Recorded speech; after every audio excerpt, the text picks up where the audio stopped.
Bonjour à vous.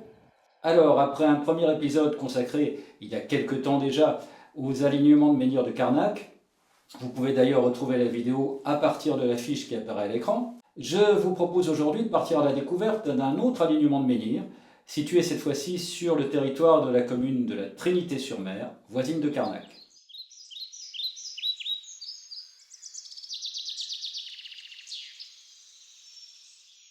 Alors c'est un ensemble de menhirs, un ensemble de pierres de taille plus modeste, puisqu'il n'y a qu'environ une centaine de menhirs, mais cet alignement n'est pas dépourvu de charme, ne serait-ce que parce qu'il se situe au cœur de la forêt bretonne.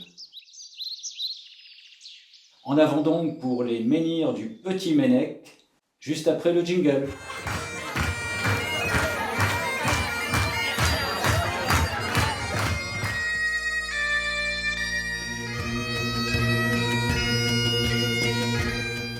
Bonjour à vous, merci de passer par ici et peut-être aussi de découvrir ma chaîne.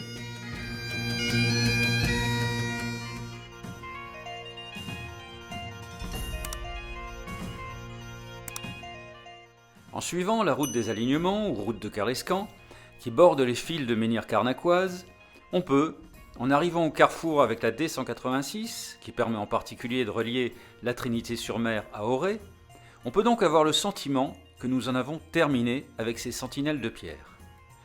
Mais cette route n'est qu'une frontière artificielle, car de l'autre côté, ces fameux alignements poursuivent leur flux minéral. Au carrefour donc, on prend à gauche, direction Auray, et puis, à peine 100 mètres après, la toute première route à droite, route de la métairie du Laz.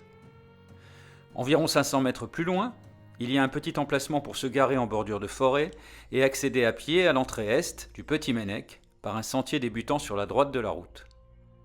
Si vous êtes en mode randonneur, en découverte des alignements, je vous suggère plutôt de franchir la route au carrefour de Carlescan et vous accéderez ainsi directement à l'entrée ouest du Petit Ménec.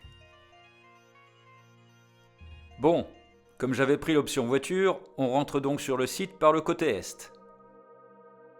Ces menhirs sont disposés de manière courbe sur plusieurs lignes entre côté ouest, la route qui vient de la Trinité, et côté est, jusqu'en bordure de la propriété relevant du château du Laz.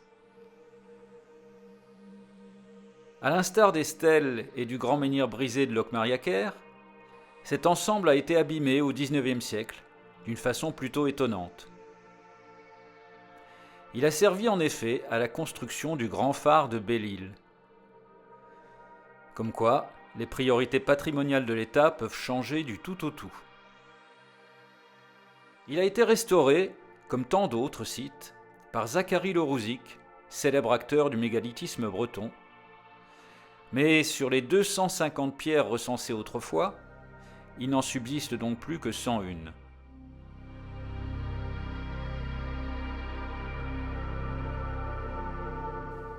Si la visite des alignements de Carnac est encadrée, les menhirs étant comme parqués dans une réserve grillagée, le Petit Ménec se visite librement, à l'écart de toute agitation touristique, et dans un charmant cadre bucolique que je vous invite bien sûr à respecter.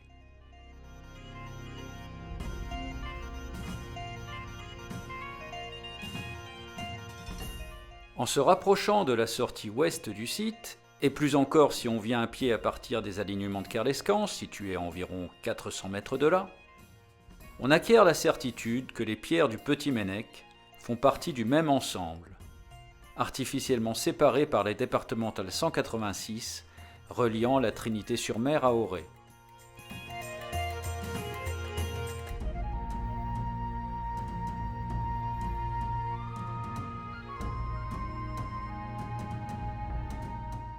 Un mot pour finir sur l'origine probable du nom. Ménec vient d'un mot breton signifiant moine. Ces pierres de la Trinité apparaissent alors comme des célébrants, figés pour l'éternité, au service d'un culte dont le sens nous échappe toujours.